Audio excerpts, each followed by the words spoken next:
Hello, everybody, and this is another episode of SG Explained. My name is Willie. And I'm Rovik, and thanks for joining us. As always, we're very excited to be doing this. And in fact, today it's an episode that we've been looking forward to doing for quite a while.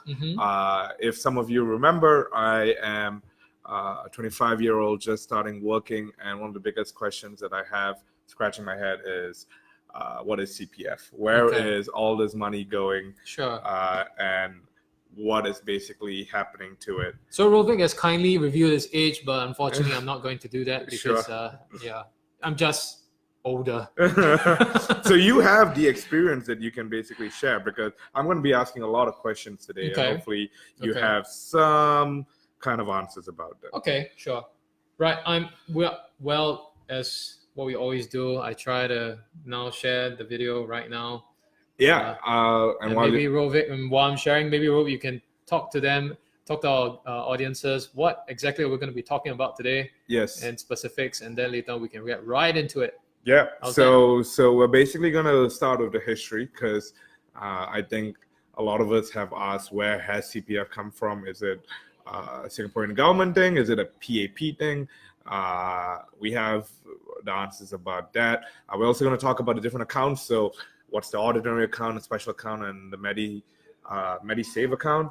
And then we're going to talk about some of the controversies. So those of you who have been paying attention to the news, you may know of Roy Nguyen and some of the controversy he made, where he made allegations that the CPF money is disappearing. We addressed that. We eventually proved that that's not so true, or rather not so true based on what the court says. But we'll look at that as well. We'll look at the mechanisms. So actually, where does your CPF money actually go to? Yep. And how exactly it's being channeled into different areas, and how do you get your interest? I mean, how does Singapore, how does the CPF actually earn money for us so that we get those returns? Right. I mean, one of the things that I always hear about the CPF is that it's basically a golden goose, right? You put your money in it, and you'll be assured that there'll be a golden egg coming out later on. Oh, but some people think that when you go in, you can't take it out anymore. Right. So it really is quite a split reaction, I suppose, from different individuals and how they view contributions towards the CPF. I think it has good intentions, but I think some people believe that it's a mechanism for evil or something like this. Right, for the government to take our money. Yeah, exactly. Right? So let's just jump into it. Okay, but before we jump right in, guys, today's topic is about CPF. If you have any questions, or if you want to say something about CPF, please put it right in the comments. We will try our best to actually answer your questions on CPF with our limited knowledge, but whatever research we have today, we will share it with you. Yeah. So maybe let's jump right in right now about CPF. Come on, history, and maybe how does it work? Come on. Right. Okay. Well, let's do the definition. Okay. Right. So CPF stands for Central Provident Fund. Okay. And it's basically a compulsory savings plan that every working Singaporean and PR basically has to subscribe to fund their retirement. Okay. It also additionally supports healthcare and housing needs, and it's basically tied to your employment. So both your employer and you have to contribute a mandated amount to the fund, and it is administered by a government body called the CPF board. And this is a statutory board under the MOM, or the Ministry of Manpower. Oh, it's under the Ministry of Manpower. Yeah, so not the Ministry of Finance, which is what some people think, but under Manpower, because it's considered like tied to manpower needs, labor needs, and all this kind of stuff. Oh, that's cool. It's what I understand from this, and this is, again, going back to my social studies education and all this kind of stuff. Singapore is huge on encouraging savings. Okay. And the CPF is like one of those ways where like savings is something that gets you to do so that people don't end up in a place where they have no money. I found a survey online which kind of provides some context. HSBC did a survey of retirees, and they found 41% of retirees regret that they did not start to save before age 30. Oh, wow. Okay. I'm aged... Wait. Before age 30. The start of age 30. So people... So if they save after 30, does it count? If they start after 30, I don't really have the data about whether they regret it it or not. Oh, regret. Oh, Yeah. 41% of retirees regret they did not save Yeah, before the age of 30. exactly. I guess I'm just one of them, I guess. Did you save before 30? It was tough when I started out business. Right. Everything went into the business. Right. You were Yeah. a business owner, so that's Yeah. also a conversation that we'll have. Okay. But basically, like as a 25-year-old, the questions I'm asking myself are like, where do I put my money? How do I make sure that I'm getting good financial returns? And most importantly, how do I make sure that I'm not losing money? Wow, it seems like you're going to get a head start right now. Right. And hopefully during this podcast gives me the knowledge and the knowledge for my peers as well. I think that's a big part of it. All right. Well, let's jump right into the history of CPF. Okay. So the CPF was actually started not by the Singapore government. Okay. Exactly. It was actually started by British colonial authorities. Oh, okay. And it was started in 1955, again, as a saving scheme to assist workers to provide for their retirement without introducing what is the pension. So a pension is actually the alternative to a saving scheme where it's actually more about employer funded or maybe even sometimes national pensions, right? It's just tax funded payouts to people. Rather than doing all of that, the authorities in Singapore said, why don't we create a savings scheme where you kind of fund your own retirement? I see. So you're saying that that pension systems are actually more costlier? Yeah, I mean, that's up for debate. I think a lot of people exist who favor the pension system. But yes, the pension system is reputed to be unsustainable, especially if you don't have a good population. It keeps growing, I suppose, right? To be able to fund the generation before. Exactly. So if you have too many people in the older generations and too little young people, these people are basically paying the taxes and funding the older generation. So that's unsustainable. Right. So back then, the CPF only earned a nominal rate of return. And over time, it was basically expanded. 1968, it started covering housing expenses. 1984, it started covering medical care expenses. Oh, okay. And 1986, there was an investment option. And by this point, this is all the PAP and the Singapore government. So it seems like the CPF expanded in its scope. In the scope, right? So it was primarily for retirement. Yep. And then it became like you can buy houses with it. Right. I mean, it became the go-to Singapore bank account. Right. Right. So you can do medical, and then after that you can do investments, where you can do investments with this investment. Yeah. Okay. They introduced what is controversially thought of the minimum retirement sum scheme. A lot of people have issues with this, and we'll talk about that later. Right. That was introduced in 1987, and that basically, in a summary, says that you need to have a minimum sum in your bank account for you to get payouts. By the time you retire. And then there was MediShield health insurance introduced in 1990. That's covered by basically what's in your MediSave account. Right. And that supports what in Singapore is called basically universal healthcare. So this basically means that, and we'll talk about this again, there's going to be a lot of stuff that we talk about, I realize, but that basically covers basic healthcare for all Singaporeans. And so there's a lot more that happened over time. The initial starting amount, contribution amounts back in 1955 was 5%. Okay. So employers and employees both had to contribute 5%. That number has since increased by a lot. Wait, 5% each or 5% together? It says both employees and employers contributed 5% of an employee's pay. So I suppose it's both. Yeah, I suppose it's both combined. Yeah. Right.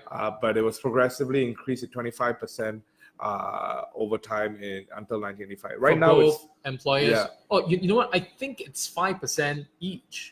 Oh yeah. Yeah, I think it's like, and then it increased to 25% for both employers and employees in 1985. Wow, that's a lot actually. Yeah. It was cut again in 1986 during a recession. That I think to spur some form of recovery for businesses. Yeah, exactly. And employers currently contribute 3 fewer percentage points of salaries, over $750 for employees up to 55 years old. Okay, so it means that now you are putting 25% and the employer pays 22%. Okay, we will Yeah. get to the current numbers right now. Yeah, so there's going to be a lot of numbers going out. Keep track, and if you want to keep track in a better way as well, open up the CPF website because these numbers are going to be there. So we kind of know that the government actually fluctuates the contributions for the employers, especially during financial crisis. Yep. And I think that is really to help improve the economy, or rather to help businesses survive. Exactly. I mean, so historically, there's a precedence for it, which is the most important thing. We're going to take a pause now and ask any of our viewers if you have questions about the CPF or any insights. Actually, the CPF is such a complex animal that if you've come across some tips, tricks, or insights, put it in the comment section right there. And it could be actually this way, right? Yeah, exactly. For some people. Where we're navigating our camera. But yeah, put it there and let's talk about it, because I think a lot of us want to have a conversation about the CPF. Sure. Another thing is, if you just want to say hello to us, and if you notice something different about us today, and you just say, "Hey, Willie, you have really small eyes" or something, that's fine. There's a wave. There's a wave sign there. Click on it, and we'll know you're being friendly. Yeah, and thanks for joining us tonight. Yeah. Now let's move on. Yeah. All right. So let's talk about the different accounts in the CPF. Okay. Accounts. So there are 3 main accounts in the CPF. Okay. And I was quite excited because I got my first CPF contribution recently, and I opened up my CPF account. And I was like, oh, there's money there. But employees and employers are required to make monthly contributions to 3 accounts. Okay. The first is the ordinary account. Okay, ordinary. I feel ordinary. Okay, ordinary account. Yeah, there's going to be a lot of terms here that don't actually have a lot of meanings. Okay. Ordinary just means ordinary. Okay. OA, basically. Oh my, sounds very government. We abbreviate everything. Exactly. Oh no. It's used for housing. It pays for CPF insurance, investment, and education. So that's the ordinary account: housing, CPF insurance, investment, education. Yeah. So if you want to think of the CPF as they keep clarifying that they're not a bank, but if you want to think of it as a bank, this is basically your main account. Okay. This is the account where you do most of your transactions from. I guess it is some form of saving for retirement, or some form of heading towards that, because if you pay for a house, you can sell it away next time. Sure. And then you can use that for retirement as well. Sure. So I think it's sort of like tied as well. Yeah. There's also the special account, so the SA. And this is used for old age and investment and retirement related financial products. So the key thing here, and we were just talking about this, Willie, the thing about the special account is that money is locked. Okay. Yes, that's right. So for the OA, for example, you can use that to apply for HDB. You can use for housing. You can use that for like workforce credits and all this kind of stuff, education credits. But the special account, that's once you transfer money from anywhere into that account, you can't touch it until you're retired. I see. So ordinary account is much more flexible. Yep. Right? Housing, insurance, investment, education. Exactly. The special account is really for retirement. Yeah. And once you put it in, you can't get it out. Yeah. Until you retire. Exactly. And so you need to have that mindset when you use a retirement account, when you use a special account, that, hey, this is the money I am locking away until my retirement age. And tell us what the third is. And the third is basically, in my opinion, actually the most important one. Okay. The MediSave account. And I actually really, the more I travel and the more I've been to different countries, I really, really appreciate having some kind of healthcare benefit. The MediSave account is basically that. So the third account is the MediSave account, MA, and it's used for hospitalization and approved medical insurance. Cool. So this is the account when you go into the hospital, that the government will tap into to pay for some of your basic medical needs. Right. And all of this is essentially the combination of your pay plus employer's contribution into these 3 different accounts. Yes. So the OA and SA is combined to form the retirement account, so the RA. So we have 4 A's right now, right? OA, our ordinary account. Okay, OA. SA, special account. Right. These 2 combined form the retirement account. Okay. And then altogether, separate, there's this thing called a MediSave account. Okay. But this is all under your CPF. Cool. And so the RA cumulatively is what people kind of look at to see, am I really ready for retirement? Am I good to go once I say I'm in retirement? But, Right. You know, and the next one, of course, is the MediSave account, right? yeah. So Okay. the MediSave account, it's also important, but the money that goes there is more or less locked only for medical needs. Right. Right. That makes sense, right? Yeah, exactly. Yeah, definitely. So even when you retire, you can't touch your MediSave account. That Mm. money stays there to continue paying for medical needs. Medical emergencies. Yes. Yeah. Exactly. So the CPF savings earn interest, which is a good thing about it. So this is money that actually accumulates value for you, and that's why a lot of Singaporeans who are big advocates of the CPF, they say, look, this is guaranteed 2.5%. 2.5% in your OA. Mm-hmm. So in your ordinary account, you have 2.5%. Right. But if you decide to take your money out and put it in the SA, you get what is right now 4%. Okay. And your MediSave as well accumulates 4%. So basically, you have assured interest, and you have 4% for special and MediSave, and you have 2.5 OA. So these are actually good rates compared to the interest rate that you'll be getting in your bank. Okay.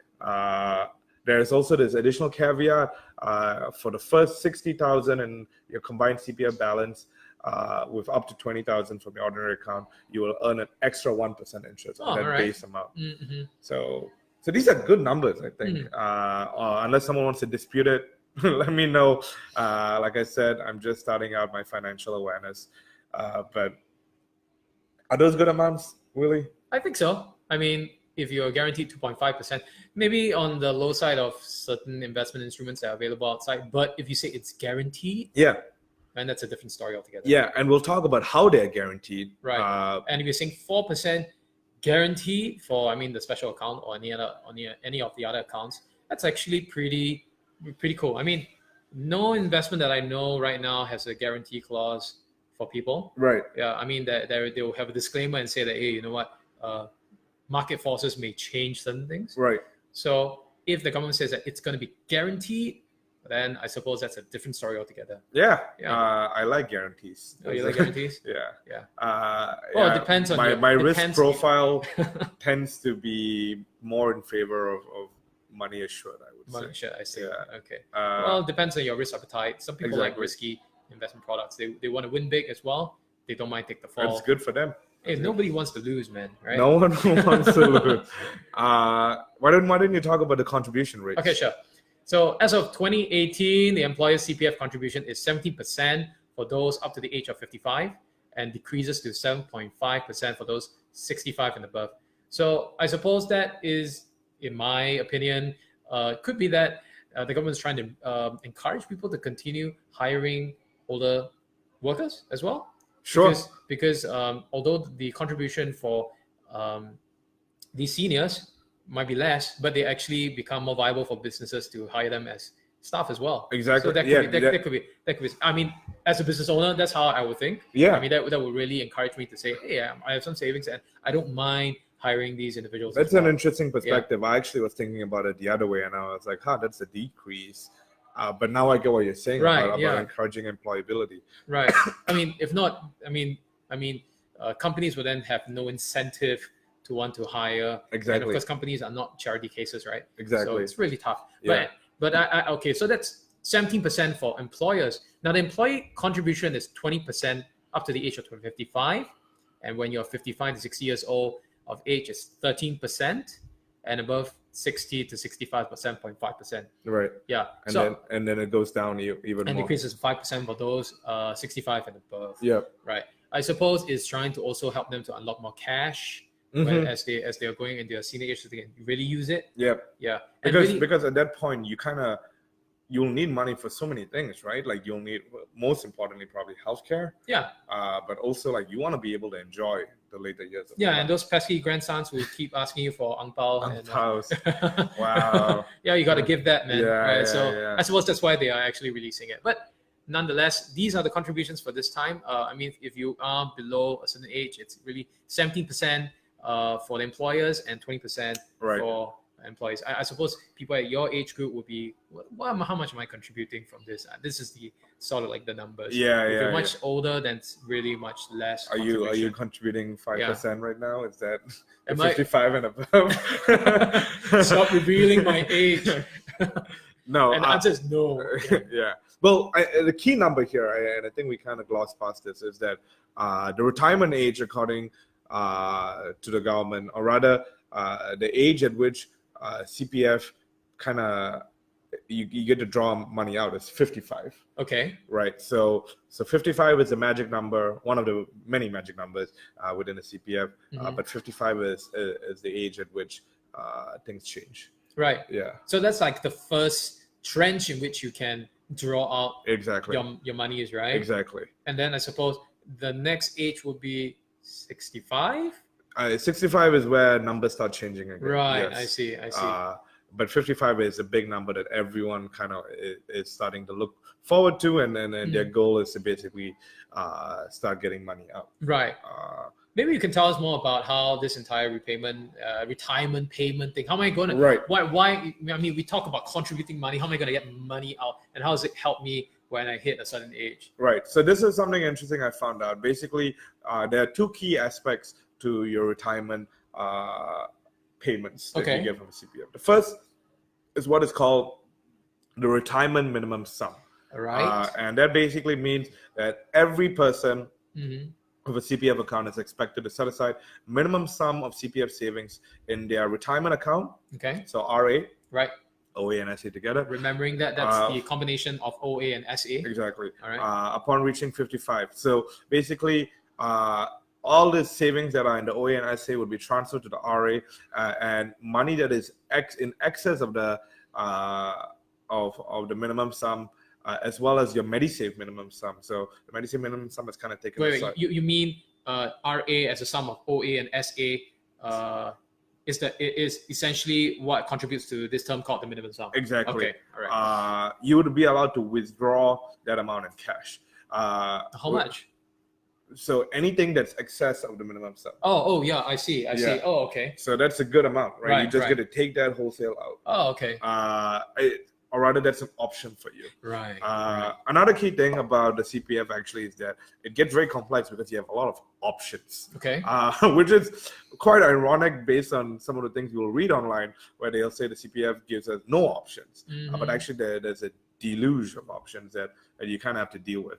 I suppose it's the complexity of these options, right? I mean, exactly. It's maybe people don't really have that education or really to understand those complexities. But we'll find out. Yeah, I mean, it took me a long time to get around. As we delve into it, you will see the complexities. Yeah. So if you have insufficient savings, then, for example, your property that you buy, so housing, will be pledged to make up to half of the minimum sum, and you would basically, from the minimum sum, receive a monthly stipend of your RA at the start of your drawdown age until it's depleted.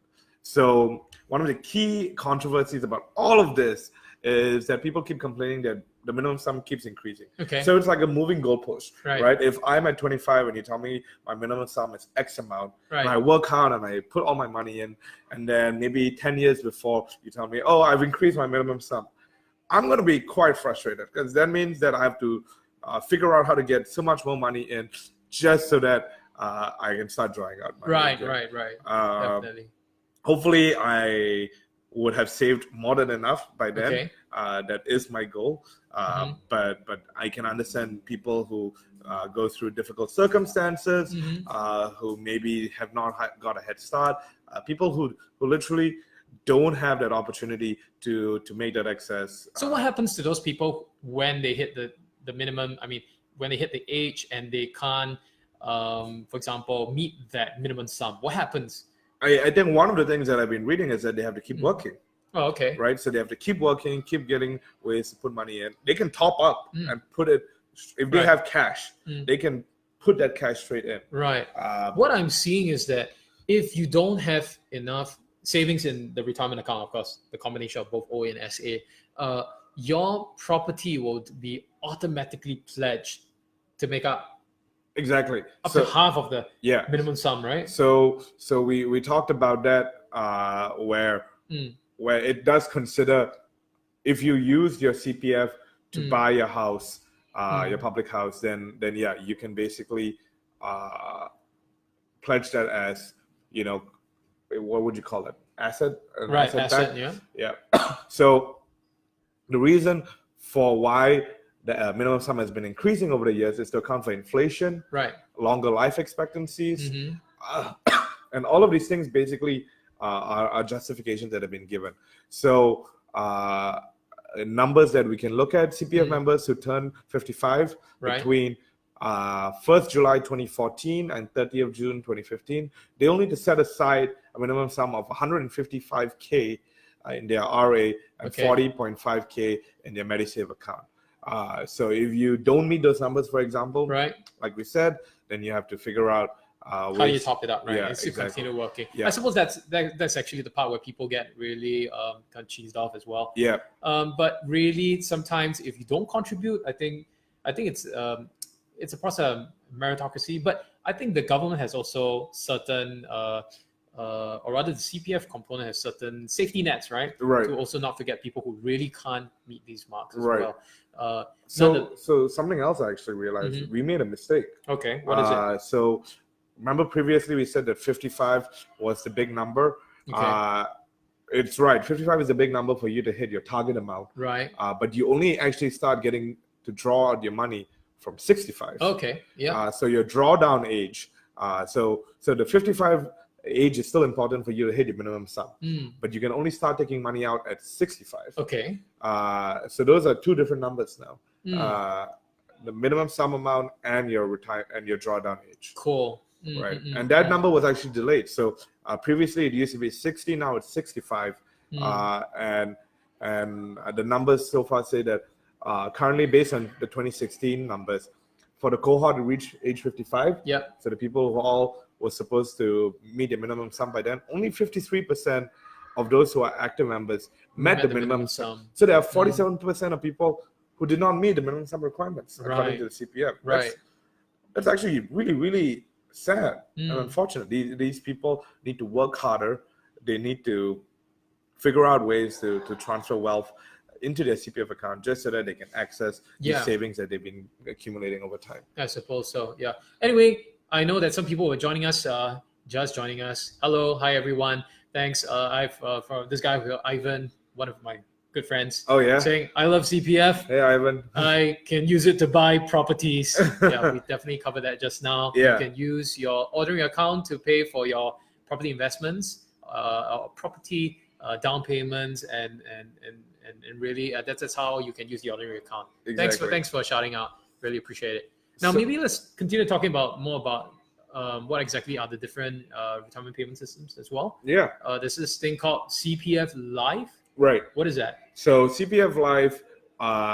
Remember how I said if you have an excess of your minimum retirement sum, right? You get to just take all that money out. Okay. And another option that you can do is that you can basically swap it into what is called CPF Life, which is an annuity plan. Okay. So if you have at least 40,000 in your retirement account at 55 or 60,000 at 65, you'll be asked to select an annuity plan, and this is how you basically get income for life. Right. So that basically means that you get monthly payouts depending on factors such as your gender, age, your RA savings, and CPF interest rates and mortality rates and all this kind of stuff. So if you're not on CPF Life, you can either keep the money in your RA and continue accumulating that good interest, or basically join it. Right. So you have those two options. Okay. It improves upon the retirement minimum income scheme because those payouts only last about 20 years.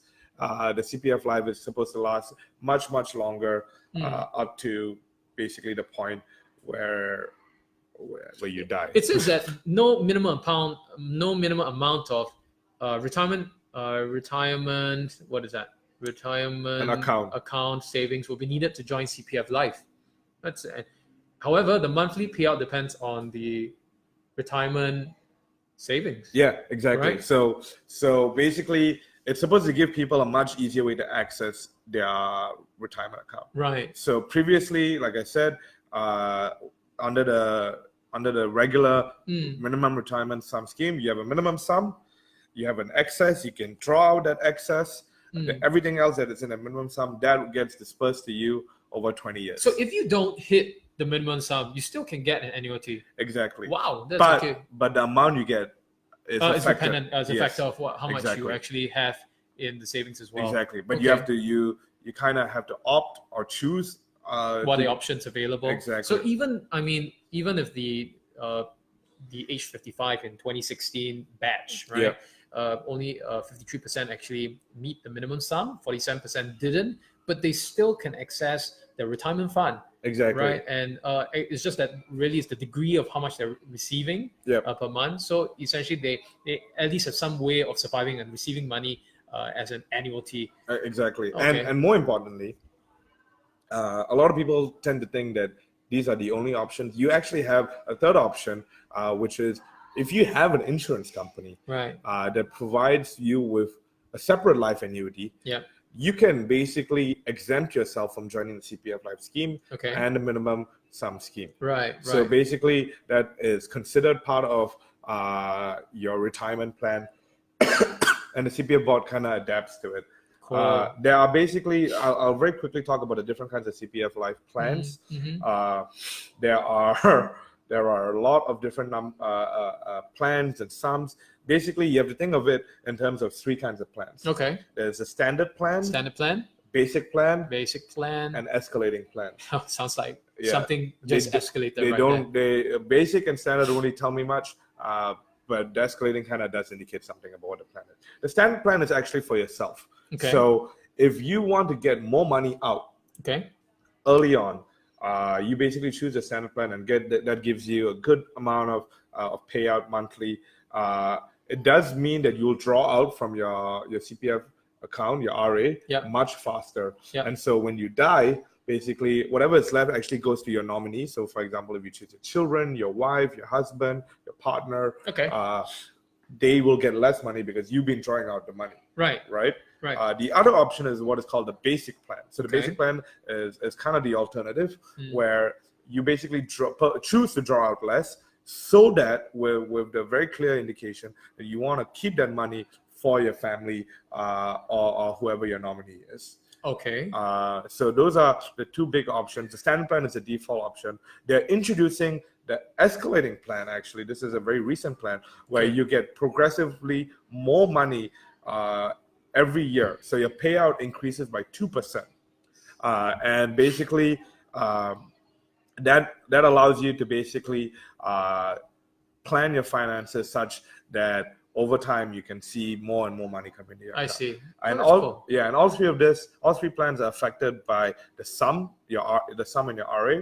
So the CPF has three kinds of sums: the basic retirement sum, which is the lowest; the full retirement sum, which is basically double that number, and the enhanced retirement sum, which is triple that number. Wow. So right now the basic retirement sum is 85.5K. Essentially, these are bands in which the differences in the amount of payout, right? Exactly. So again, if you want more payout and you calculate it and you think it actually makes sense, top up your RA such that it is maybe the enhanced retirement sum, and you can expect that kind of savings, that kind of disbursement coming. You know what?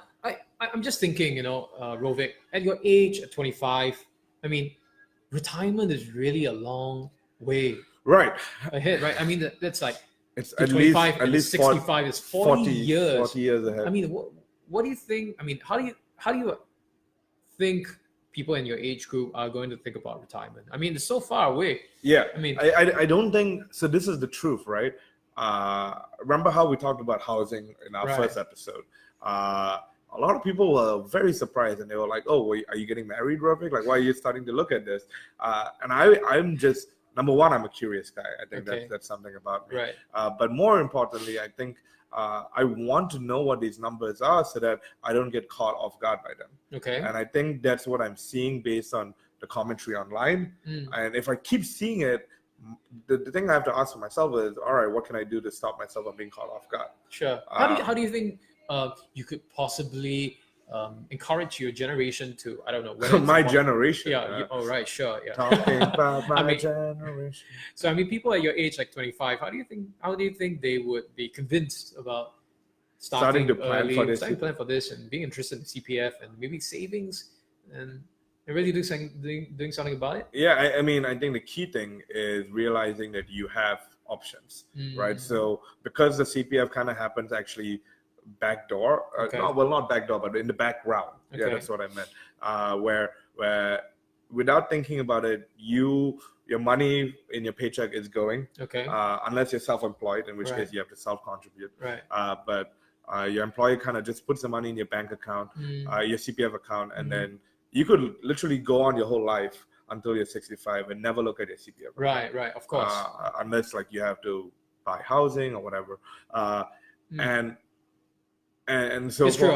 It's true. I barely look at my CPF. The time that I usually look at it is when I'm trying to buy a house. Exactly. So hey, wait, do I have enough? Yeah. And so it goes to show that basically, because it happens in the background, a lot of people choose not to think about it. Right. There's so many things they already care about in Singapore. Right. Life is pretty difficult. I suppose that's sort of like how the CPF works, because you don't exactly feel it. Yeah. But you're already doing it. Exactly. Yeah. You kind of, by being a citizen or a PR, you kind of self-opt into it. Right.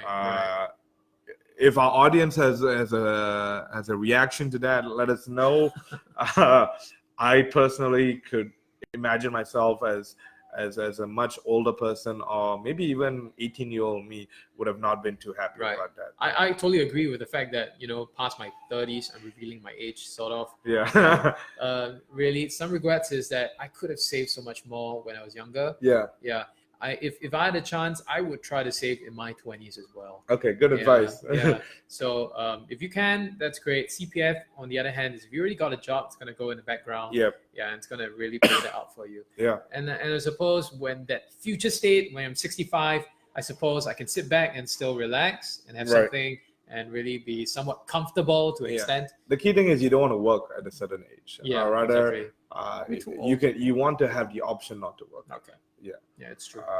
If I can totally see myself working way past 65, but I'll definitely want that option. Right. I don't want to be forced to work. Shall we talk about the protection schemes? I mean, we talked about retirement. Now let's talk about that whole MediSave account. Let's talk about protection. Yeah. Right. So there are a couple of different protection schemes. Okay. One is Elder Shield. Okay. So this is a severe disability insurance that provides a monthly cash payout for around $300 to $400 for up to 5 to 6 years, and this is basically for people who are above 40 years old. Okay. So the moment you turn 40, right, you will basically be automatically enrolled unless you purposely opt out. And so remember how we were talking about the MediSave having insurance schemes as a part of it. This is one of them. There are different things that you have to make necessary to make a claim under the scheme. Right. So you need to be able to, for example. Right. So this is a claim scheme. Yes. Essentially, if you can't claim for it, you can basically can't draw it out. Exactly. Right? Yeah. Exactly. And it's supposed to be providing support for the elderly within Singapore.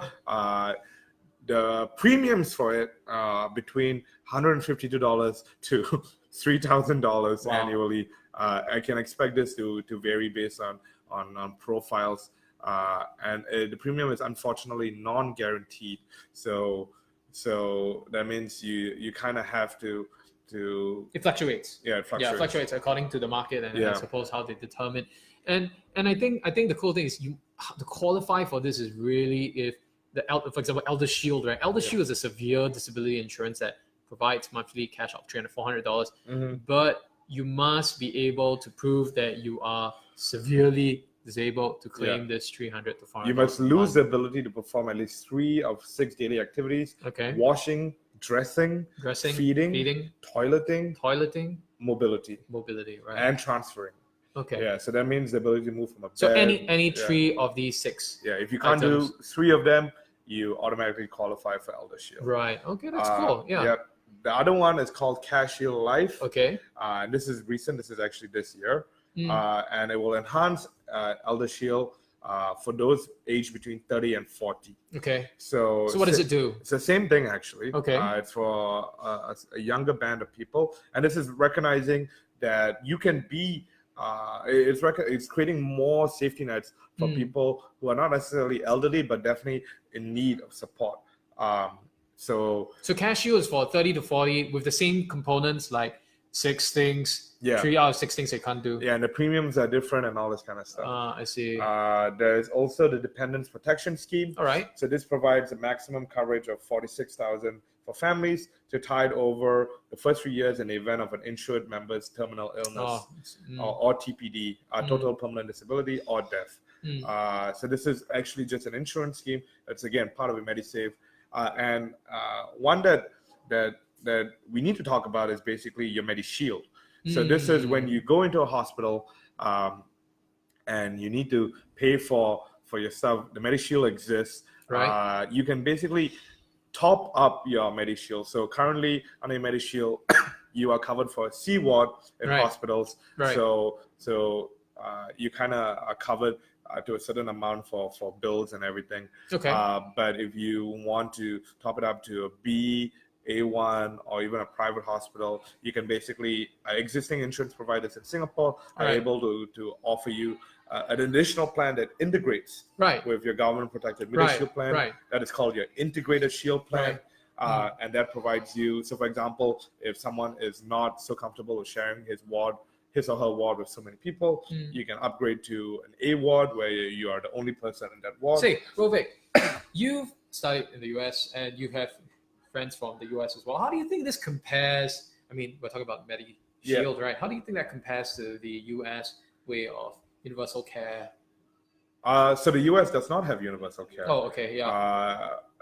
Yeah, that's right. Yeah, they have an insurance plan. They have an insurance called universal healthcare, but it doesn't really fulfill actually what universal healthcare is supposed to do. Canada, it's a single payer system where actually it represents pretty much what universal healthcare should be like. Right. The National Health Service in the UK. What is your opinion? I mean, you've been to these countries. What do you think about the differences, and how do you think, at least in Singapore, how is it administered? Right. It's a lot of controversy. We can have probably a 2-hour debate about this. I think a lot of it ties down to your political opinion as well. If you're more libertarian, if you believe in individual liberty, you kind of also believe that you should kind of have control over your own healthcare. But how do you think CPF, MediShield? So what I like about MediShield is that I know that when I go to a hospital, I'm okay. Or rather, to an extent, I'm going to be okay. All right. That is the kind of security that I think with healthcare.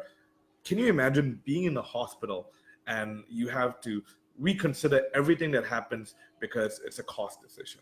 So right? That, if your doctor, I suppose your friends in the US have to have this of caution. I know people who and I'm not sure how applicable this is to MediShield, but I know people in the US who, when they get injured, they refuse to get an ambulance. They'll call an Uber instead because their ambulance fees take so much time to get claimed.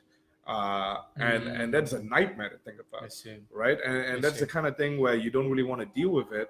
So having some kind of assurance, I think number one is important, right? And having the government back it is good. The reason why we're not in a single payer system like the US, like Canada and the UK, we should have a conversation about this healthcare in Singapore. Of course, a whole podcast episode.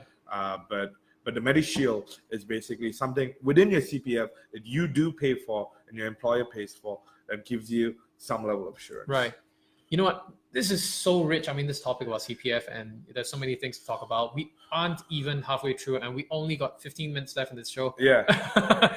So maybe let's race through and try to cover the points. and then we'll get to the juicy The parts. controversies. Not really the controversies, but really what exactly are the mechanisms Okay. for how the CPF actually returns everything. Yep. But let's go into The investment.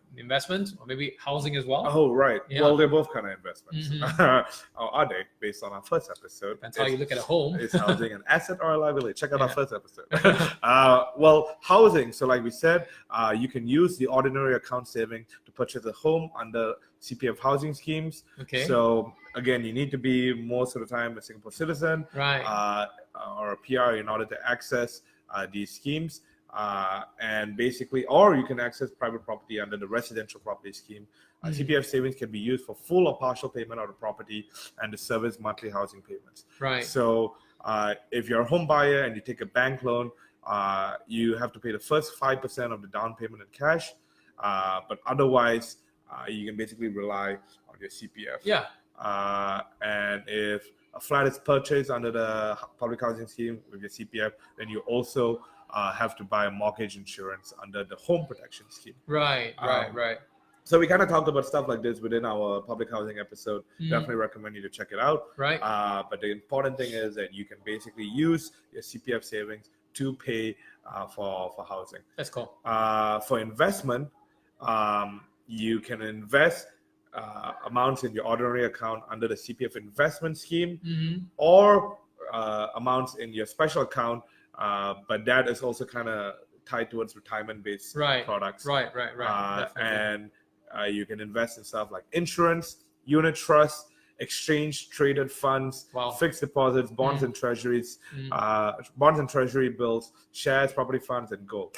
If you want to understand what all of these are, I recommend you find a financial agent. Really, so you just read it up. I mean, Yeah, online is so rich. I mean, online you can really find out how exactly you can mobilize your ordinary and special account to do some investments. Exactly. But if you just want to sit back and relax and really do, you know what? It's already returning 2.5% on ordinary and 4% on up for exactly. the So this is for people who are a bit more, who have a higher risk appetite within the CPF ecosystem. There is a catch. You can only invest monies in excess of 20,000 in your OA and 40,000 in your SA. I see. So I can't invest any amount yet because I just started getting paid. But maybe in a while. There are basically the only conditions for early withdrawal of CPF are if you renounce your citizenship. You leave Singapore. If you die, or there are conditional partial withdrawals for those who are certified permanently unfit for work, such as if you're physically or mentally incapacitated. I see. So, the last one's pretty reassuring. I mean, you can really do some withdrawal already if you're really unfit for work. I mean, because you wouldn't be able to work. Interestingly, there's another point that we need to talk is that Malaysians who are at least 50 years old and residing in West Malaysia can also withdraw their whole amount as well. It's an interesting one as well. Right. I wouldn't know why, but it seems like, So, like we said before, you can apply for an exemption for your retirement sum. If you have your own life annuity bought using cash, so that amount should be equal or above the fully monthly payout. Right. You're a pensioner, so you have maybe a company pension system that is giving you monthly pensions, equal or above the monthly payout, or you file some kind of special case which will get reviewed, and it's a case-by-case basis. Right. So this is essentially if you already have an existing annuity system that already pays you and pays for your pension or pays your retirement, then you don't really need to. You're right. And it goes back to the CPF purpose of what CPF is. Yeah. The purpose of the CPF is to give you money in your retirement. Right. If you have something to prove, hey, I'm getting money, this CPF account is actually my backup account. I want to access that money. The CPF board will be like, okay. Like, we're not going to stop you because you seem to have prepared for your retirement. Right. So again, I think a lot of people need to go back to the intention behind this. One of the key things about the CPF that I'm learning is that it doesn't really do a good job of making clear what's happening. We mentioned that it was pretty complex Yeah. to navigate this entire system. Exactly. I think gov.sg and CPF, I've seen a lot of ads. And like if you go around bus stops. I think when we did this and I Yeah. was like sifting through the information, it was like pretty complex as well. Yeah, exactly. So their ads are complex, right? I'll be looking at the SMRT, the bus stop ads, and I'll be like, wait, I don't understand this. I need to go Google it even more, right? And I think it takes for granted that a lot of financial information is actually complex, right? And so financial, like the ability to understand financial literacy, that's the word I was looking for, is something that a lot of people don't actually develop naturally. Sure. You kind of have to go out and find it. Sure. But really necessary skill. I would say so. Yeah. Yes, absolutely. But unfortunately, I suppose that's why people get put off about trying to find out what exactly is happening in their accounts. And I can understand the frustration, right? Yeah. Imagine you have all this money locked up. You don't know what's going on. You have an idea what could be, and then you try to go online and you're like, I'm still confused. Yeah. Right. Yeah, definitely. Okay, now thanks for that whole lot of explanation about what CPF is and what exactly it's about. But let's talk about something that really some people that's going around. I mean, people really want to know what's going on with their CPF. Yeah. All right. And I think one of the news that came out was that why are we extending the age for CPF withdrawal or increase the minimum retirement sum? Right. Right. And I think this is quite at the core of CPF. It's driven some levels of annoyance. Some people are really took to, I suppose, at in the speaker's corner in Singapore. I saw that. Yeah, there was the return my CPF. Exactly. Yeah. So why exactly is this happening? So I quote from the Straits Times, right? And why this may be contributing to this phenomenon is Mrs. Josephine Teo, one of the ministers, right, said 1 in 2 Singaporeans aged 65 today is expected to live beyond 85. Wow. Right? And 1 in 3 will live beyond 90. So half live beyond 85, and 1/3 live beyond 90. Yeah, and this means that people will spend longer in retirement, right? And so we'll need more savings. Who do you think between the two of us is going to live beyond 85? I have no idea. I have no idea. I want to live for no. So people need to save more during their working years. Yeah. Essentially. Yeah. And of course, I think people are asking why is it the retirement age is increasing and why is it that minimum sums are increasing? So it is really because people are living longer. Right. Yeah. And think about it, right? Anything that is not covered by your savings scheme is basically going to be covered by a welfare scheme, probably. Yeah. So there are more safety nets out there, or rather, there should be more safety nets out there. Right. For example, if you are financially needy, or you are in a difficult circumstance, there are social service schemes out there that you can tap into, but that is finances that are funded by taxes, right? And so rather than do that, it's trying to shift more of the share some of the weight with citizens. Right.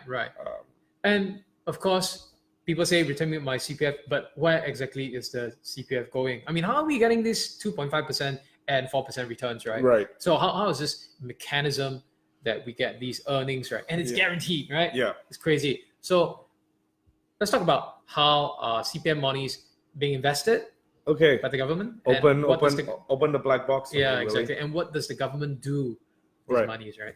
So let me try to just breeze through this in the next 7 minutes. We've got the questions. Make it simple. All right.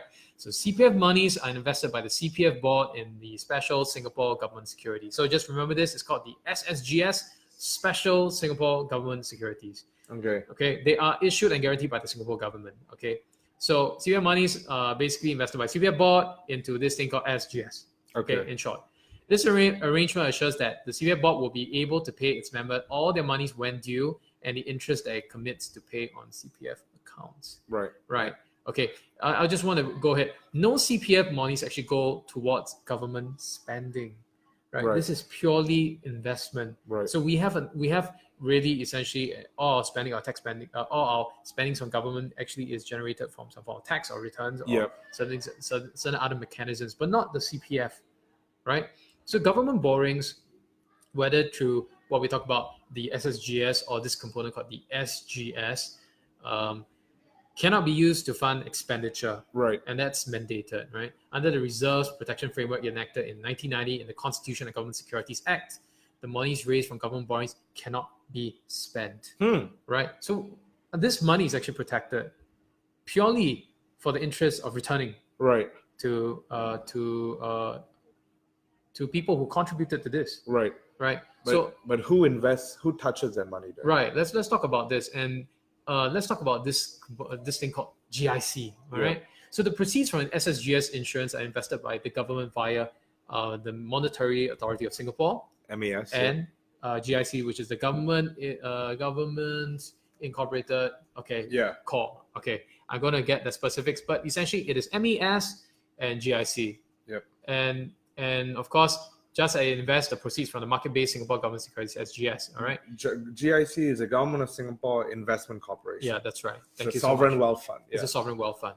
So the GIC actually invests CPF monies on behalf of the CPF board. Yeah. Right. And essentially, the way they invest and the returns they receive will actually go to our interest returns as well. Right. So that's essentially where your money or money is actually going. So, but the SSGS is separate from the SGS. Right. Right. The SGS, So complex, Singapore yeah. Government Securities. So Right. CPF money is invested in special Singapore government securities. Right. And then there's Singapore government securities, and these are market based. Right. So I can go and buy Singapore government Exactly. securities. Exactly. So SSGS is where they will lump the CPF. Exactly. Yeah. SGS is where you go directly and buy cash, right? Exactly. Or something like this. Exactly. Yeah. So these are two different components, and they're divided. Yep. Right. And so that essentially we can then guarantee that this is used solely for this purpose. Yep. Right.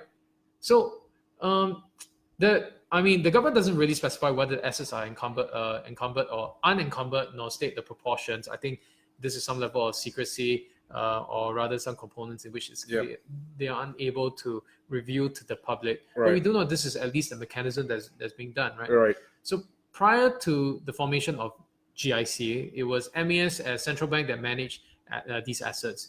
And investment of the assets was in keeping with the traditional approach of central banks, okay, with large allocations to liquid and low-risk instruments. So after GIC was formed in 1981, the assets were progressively transferred from MES to GIC for management. So GIC subsequently later managed our entire portfolio for CPF. And that's because that's the GIC's mandate. It's a sovereign wealth fund. Its goal is to increase wealth. Whereas the MES, its kind of core focus is actually much more about financial, like currency management and all this other kind of stuff. And I think, we talk about Roy Nung, right? Yeah. And all these different things. And remember, the SSGS is CPF, correct? You're right. And I think the government has declared that the SSGS proceeds have not passed to Temasek for management. Right. Temasek, for those who don't know, is actually Temasek Holdings. It's really a holding company under the government or under MAS, right? That is really helping the country hold certain government-linked companies. Yep. Right. So this is exactly what Temasek Holdings is. Exactly. Right. And what they're saying is that no monies from the CPF or the SSGS actually is being handed over to Temasek. Yeah. Right. And just to give some context about the Roy Nung controversy, if you Right. go online and read the blog, we won't talk too much about it. Mm-mm. But basically, his claim was that the money that was going to CPF was basically part of this elaborate con Right. scheme that key people within the Singapore government were doing to kind of accrue wealth for themselves. Right. Because Temasek Holdings has certain key people linked to certain key people in government, etc., etc. He tried to paint this whole map. It does look convincing if you don't really have this information that we Right. just shared. Right. But once you read all of this and you trust that there are more people than just the key characters that Roy Nung says Definitely. that are actually watching each other. Definitely. And just to pull out from GIC's website so that we know how exactly are they being paid, right, to manage the CPF funds, right? So I think they're following sort of like a fund manager traditional model Right. of managing the funds, right? So this is from GIC's site, okay? What's the relation between GIC and the government, right? So GIC is a private company wholly owned by the government of Singapore. It does not own the assets that they manage and are paid a fee as a fund manager looking after Singapore's foreign reserves that are assigned to their care. So essentially, they are being paid a fee of whatever is the performance of that fund, right? Or rather, whatever is happening to the fund, right? The government, which is represented by the Ministry of MOF, right, Ministry of Finance, in its dealings with GIC, neither directs nor interfere in the company's investment decisions. Right. It holds the board accountable for the overall portfolio performance. Although the government owned and managed Singapore's reserves, the relationship with the government between GIC and the government is that of a fund manager to a client. Right. Yeah. So this is exactly what's happening right now. GIC is essentially operating as an independent body, investing those monies for that return and making sure they're accountable to the Ministry of Finance. Right. But the CPF board ultimately has to choose a portfolio, or rather approve the portfolio. Right. It has to, and it's held basically, they are the go-to accountability if anything screws up. Right, definitely. Yeah. So I think this really sums up our today what we're going to be talking about CPF. I think there's so much more information that we could go through. So much, dude. and I think if you spend the time we could probably do a whole episode on SSGS and FGS, what is GIC. Right. But I think that just gives a little sprinkle about common perceptions about how CPF is being directed, what CPF exactly is, why it's structured in the way it does. Right, people, you can get hints of the idea of what exactly CPF does for the population in Singapore. And if you've just been joining us recently, make sure that you read up. That's one of the things that we've been saying. Read up, go online, ask questions, and if you're confused, ask people that can provide you answers. I'm going to be asking Willie a lot of questions. I'm going to ask you a lot of questions as well. Oh my God! Yeah. But listen to our podcast again when we publish it, and see if there's anything more that you wanna find out about. Right.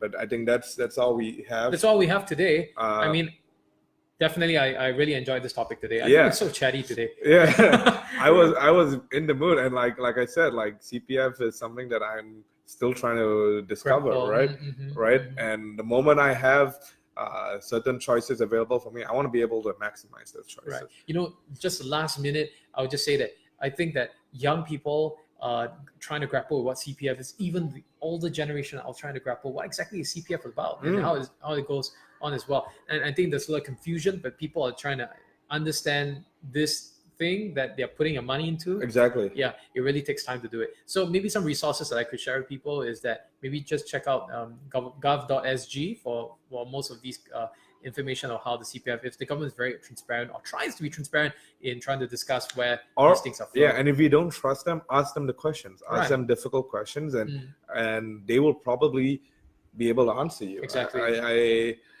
I don't want to sound like I'm standing on one side or the other, but I think one thing that I've learned is if you really don't trust people, ask them difficult questions, and you'll see how they maybe they'll actually surprise you and actually give you an answer. Exactly. Right.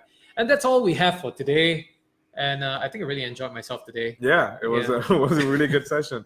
I've definitely enjoyed doing all of these episodes with you. And then is this episode 5 now? I think so. Wow, 5 years. We should do a 10-year anniversary, 10 episode anniversary, and do something special. 10-year anniversary. Yeah. Oh, no, I'm looking forward to that. Yeah. And maybe by then my CPF monies will have already accumulated. Hopefully. All right.